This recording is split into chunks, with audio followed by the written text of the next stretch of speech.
Alright, magandang gabi. Nagbabalik. Ano lang papakita sa inyo. Una-una sa mga nabagyo, no? Sa mga kapatid natin sa Bicol, Batangas. Saan pa ba mama? Isabela, no? Sa norte. Sa amin naman sa norte, hindi masyado. Kahit kami rito sa Cavite, marami nadurog dito sa amin. Ingat kayo lahat. And hopefully, maka-recover agad lahat. That's another reason para magnegosyo na tayo talaga lahat eh. Alam niyo 'yun. Kasi ang hirap maging dependent sa government. So we need to have at least pandepensa natin. Kaya negosyo tayo.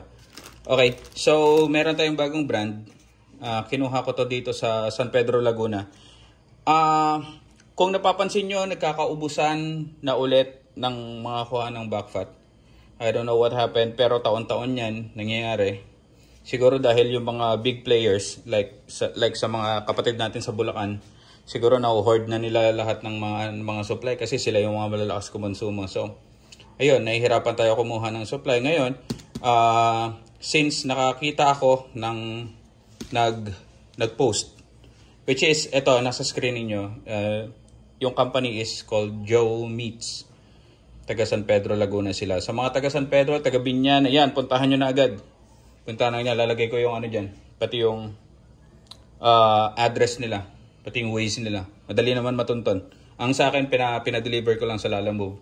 From dito, tapos sa kanila, ang fee is 113 pesos. Tapos binigyan ko yung rider ng additional tip. Ginawa ko ng 200 pesos para sa effort. Okay? So, first time natin kumuha sa kanila. Shoutout sa Joe Meats. Ayan, okay naman sila kausap. Nag-send ako via GCash.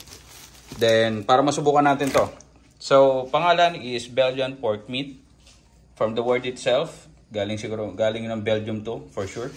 Kasi Belgian pork group nga eh. And this is 20 kilograms. Yeah. That one, 20 kilograms.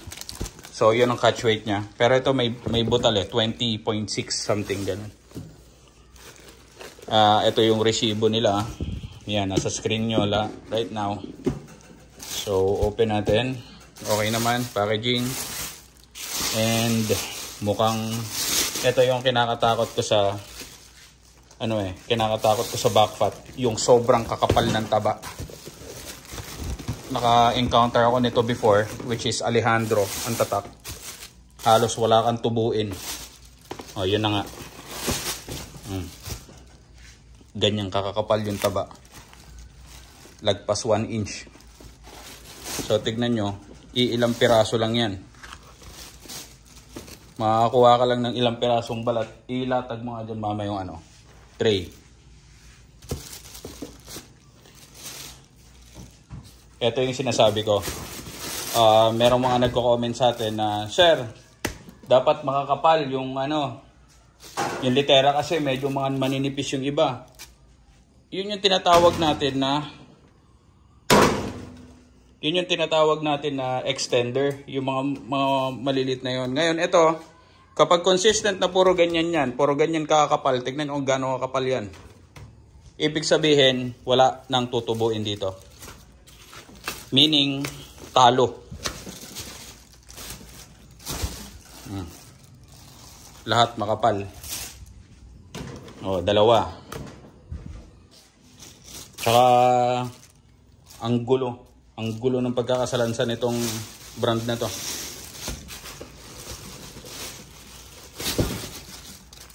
So ito, may naligaw isa, manipis-nipis.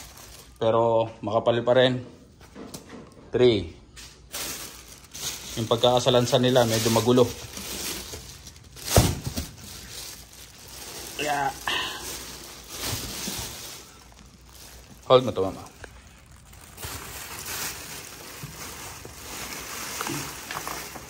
So, ilan lang to.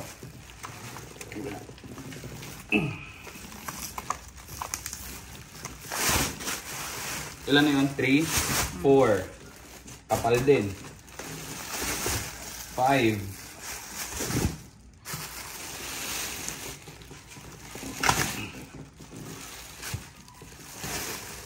6.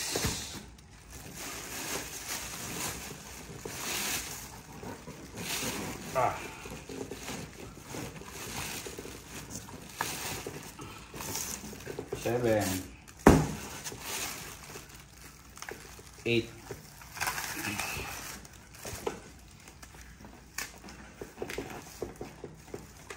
So that's 9. Meaning, dito pa lang alam ko natalo na to. May mga ano pa, ano man tawag dito? Ano ba tawag sa ganyan? Parang na-burn sa sobrang lamig. Hindi na to puputok. Pangit na indicator. Then frostbite. Pangit na indicator. So ano mga nakita natin na pangit dito sa brand na to? Packaging, walang problema.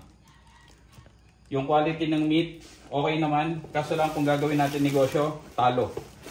Kung gano'ng makapal yan, malalaking baboy ito. That's the reason why kaya ayoko na gumamit ng ibang mga brands bukod sa Litera. Kasi habol natin profit Hindi tayo bayani. Di ba? So, kung ganito ang makukuha natin, ilang piraso lang, ilang slab lang. Pag ginawa natin to, ilan lang magagawa ng chicharon nito? Ilang pack lang ng chicharon. Kasi magiging mantika lahat karamihan mantika. So, meaning, sa katulad ko naging negosyo, talo na. Ayan Swerte na maka-break even to. Magkano to, mama? 2,000. 2.7 na rin. 2.7. So, this is 2.7. 130 per kilo Kasi may butal pang grams. So, 2.7 plus shipping fee na 200 pesos. Yun yung Ngayon, gawin na lang natin kaysa wala. Pero, hindi na ako kukuha ng ganitong type ng brand. Okay? So, ganito po ang pagninegosyo sa frozen. Since hindi ka naman makakuha ng mga tingi-tingi na to, kailangan mo take risk sa pagkuha ng isang box. Tulad nito, bagong supplier na nakita ko at umorder ako, isang box na agad. So, hindi ko alam kung maganda yung makukuha o tama. Ganon lang yun. Nakakuha na ako dati ng ganito. Ganito rin kakapal na mga pyesa. Kaya alam ko na hindi tutubo rito. Okay? So, yun lang. Belgian pork group. Pagdating sa backpot, skin on, iwasan natin. Okay? Okay, fast forward. Tignan natin. Yan, na-chop ko na. It's 20 kilos. Tumagal ako sa pag-chop na 45 minutes. Kasi, kukunti nga lang siya. Isang box lang. Tapos, ang kakapal. So, ilang slab lang. Tignan nyo naman. Almost 100%. Actually, 100% na puro siya may laman. Okay. Merong mga nagtitinda na gusto nito. Meron din katulad ko na ayaw. Pero, tignan pa rin natin kung ano kalalabasan. Kung ilan ang kalalabasan na pack. Kung kikita ba tayo or hindi. Ganun talaga. Titignan natin. Alright? Okay, nakasalang na tayo. Left is 10 kilos. Right is 10 kilos. This is what it looks like. Yan, mataba. Mataba. So, kung meron pa rin nakakaranas nung meron nagkakaroon ng puti-puti yung balat, ito gawin nyo. Ito lang isundan yung standard Sa first 20 minutes natin, it's always low heat. Low heat. Kasi ang reason nun, dapat malaman nyo kung ang reason nun is nabibigla yun sa apoy or sa mainit na mantika. So kapag hindi sila nabigla, ibig sabihin hindi tayo magkakaroon ng ganong pagkakataon. Then, first 20 minutes, always make sure na halo-halo. Yan. Hanggang sa mag-render siya ng mantika. Yan. Yan ang way ng natin. Para hindi natin maranasan yung may mga puti-puti sa balat na hindi pumuputok. Okay?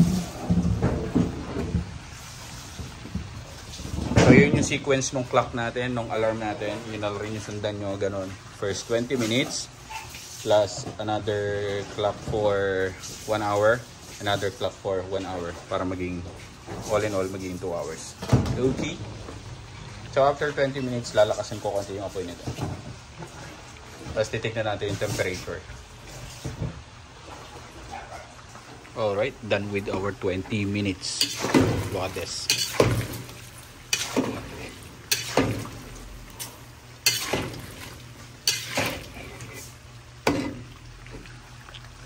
Wala tayong nakitang nagkaroon ng burn. Then yung itsura ng balat, tighten na. Nag-render na rin siya. Temperature, tinusok ko lang sa pinakagitna.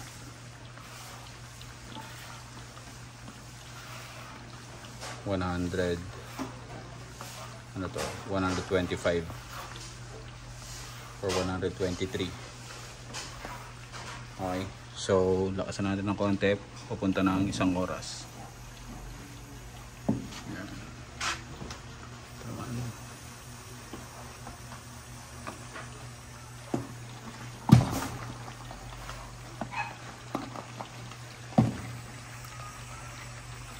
Ito lang natin. Next alarm. Para makita natin mamaya yung temperature. While waiting for the first hour, check natin ang temperature kasi meron pa rin mga nagtatanong sa atin, sir, bakit ganon? Hindi pa ako tapos sa 2 hours pero pumuputok na yung mga balat. Definitely kasi mas mataas yung kinukonsumong temperature kaya nauunang pumutok yung balat. So from this one, we are using degree centigrade. Okay? Iba ang centigrade, iba ang Fahrenheit. Ang 100, this is 125 degrees centigrade para maiwasan natin na pumutok agad yung mga balat niya, tulad niyan, okay, para maiwasan natin. So 125 ang ang temperature ko ngayon. 125 degrees centigrade is equivalent to 257. Pwede kayo mag-convert sa Google. 257 degrees Fahrenheit, huwag kayo malilito diyan, okay? So matuto mag-convert. Okay, so 125, maintain na natin yung 125 na yan. Since hindi naman wala tayong nakikitang dumidikit, okay na yan. So this one is 100, mas mataas. So ihinaan natin ng konti yan. Bakit ihinaan ng konti ang daming? Kasi puputok yung balat niya. Magkakaroon na agad ng mga blister yan. Yan, papababain lang natin. Okay, so let's wait for the first hour. Gawin natin.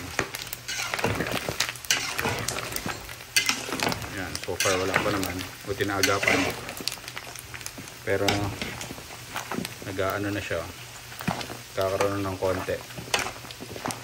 Ayan, safe na naman tayo eh, walang dumidikit sa kahit anong sundok. Dito yung side nito, okay din. Dinalong po.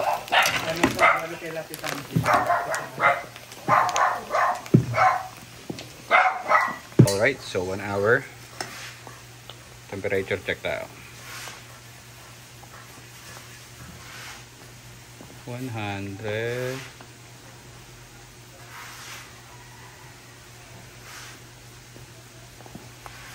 Yan, 125. Kabila.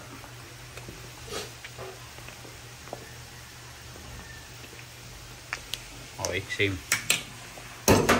So since 1 hour na, ibababa na natin yung temperature niyan into dapat mababa natin siya sa 100. So ang gagawin ko is to transfer itong kabila, lalagyan natin dito, samahin natin sila. In that way makatipid pa tayo sa gas, di ba? Mang Domeng, bakit hindi mo sinimulan na magkasama na sila? Again, yung kaya lang na lutuin ng kalan natin na isang sabay is pinaka safe na yung 10 kilos kasi hindi tayo nagbilad. Okay, hindi to binilad ha.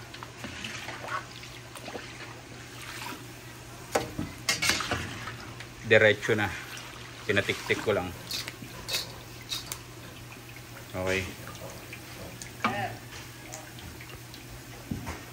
there. So ito ang na-extract nating mantika sa kabila, ito naman sa kabila. So So dito na sila, magsasabay na sila for isang oras pa. Okay.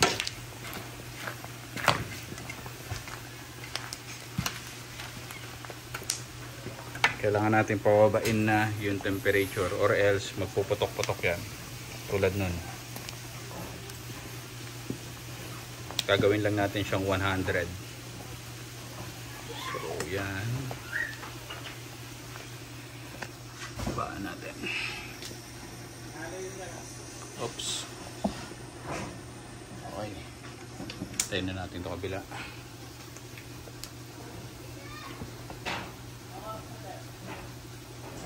Mga after 10 minutes, babayan. Antayin na natin hanggang pagkatapos. Tapos titimbangin natin kung ilan ang naging kalabasan, kung worth it ba tong brand na to or hindi. Okay? Alright. So after 2 hours, hindi pa rin bumaba. So hanggang dyan pa rin ang temperature niya. Kahit nilitan na natin yung apoy. But the thing is, hindi na dapat yung tunog. Okay. So physical outlook. Tingin.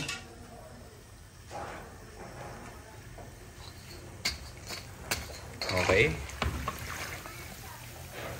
Tsura. Hindi masyado nag-blister. Wala tayong masyadong napaso na balat. Okay. So all in all, this is a perfect batch. Okay. So, ngayon titignan natin dito is kung ilang kilo kinalabasan ng pellets, ilan persyento ang nawala.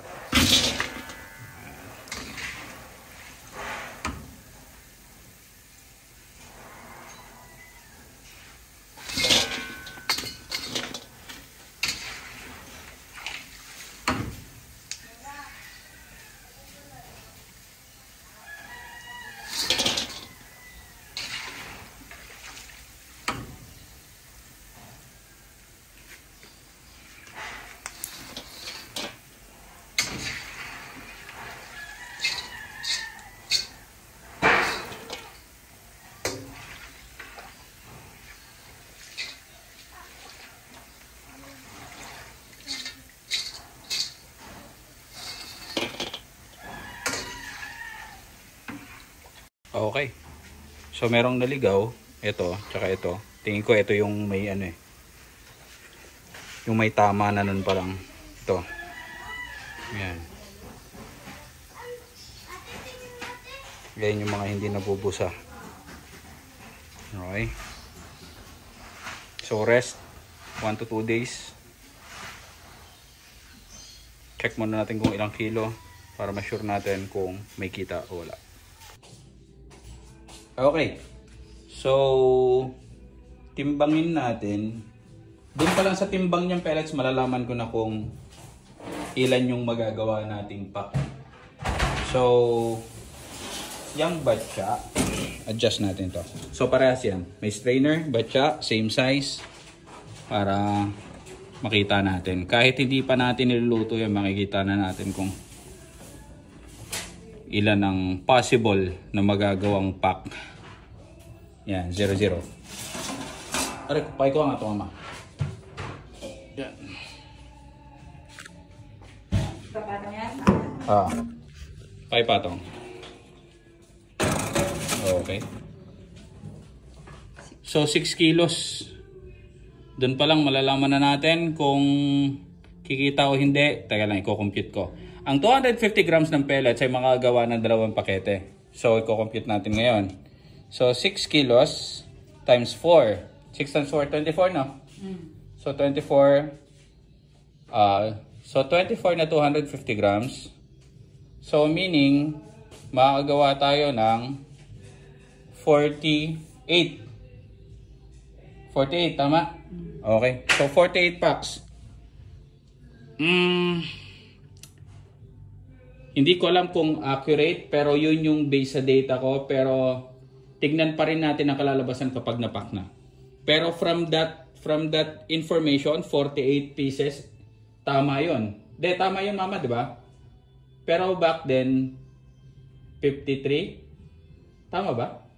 53 to 55 pieces. Sa... Ganun ang kinakabasan. So 48, hindi ko alam kung sagad na yon or more or less 48. Yun yung malalaman natin kapag yung eksakto kapag ginawa na natin. Pero based on my numbers na na kinuha ko talaga before, yun yung kinakalabasan. Ang isang 250 grams ng pellets ay nagko-consist ng 2 packs. Okay? Okay. So hindi ko na pinakita yung pagpapapapa, alam niyo naman na yun. And right now, eto nakagawa tayo ng, guess what? Saktong-sakto. 48 packs na nagawa natin. It's just that meron akong hindi na naisama kasi itong mga, alam niyo yun, mga mugmug na. Pero kung bibilangin mo kung ilan yung pack na nagawa, that's 48 pieces. 47 yung pwedeng ibenta, pang 48 yung pang sahog-sahog na lang sa mga ulam-ulam. Ayan, hindi na siya So, eto, pag-usapan na rin natin ang labeling kasi ang paglalagay ng label is very important. Ako na lang gumawa niyan, ako lang nag-layout niyan sa Canva. Isa pa na bagay na kailangan yung matutunan niyan, pero pwede naman kayo magpasuyo sa mga gumagawa ng mga stickers na sila na yung gumawa ng layout ninyo. Pero ako kasi gusto kong matutunan yan kaya inaral ko. Tapos kumuha ako ng pro version. Magkano rin yung at nagbabayad ako ng 299 pesos per month. Okay? Para matutunan natin. Okay, ito. So, ito yung finished product. Yan yung kinalabasan niya. And yes. All goods. Mukha naman okay. Kaso lang, mas lesser yung magiging tubo natin. Okay? Kasi ang ina-expect natin is supposed to be 50 above. So, ang pwede lang natin ibenta rito is only 47 pieces. And ang cash na nilabas natin is almost 3,000 pesos. Doon pa lang sa raw materials. Wala pa bayad sa labor. Wala pa labor cost yun kasi ako naman ang gumawa. And also gas, logistics, packaging. This packaging is 3 pesos and 20 cents ang isang peraso. And yung sticker ko, ang pagpapaprint yan is 3 pesos. So packaging is almost 7 pesos na agad. Okay? So doon pa lang, doon nyo gawin yung computation ninyo. So dito talaga sa business na Chicharon, it's always bulk.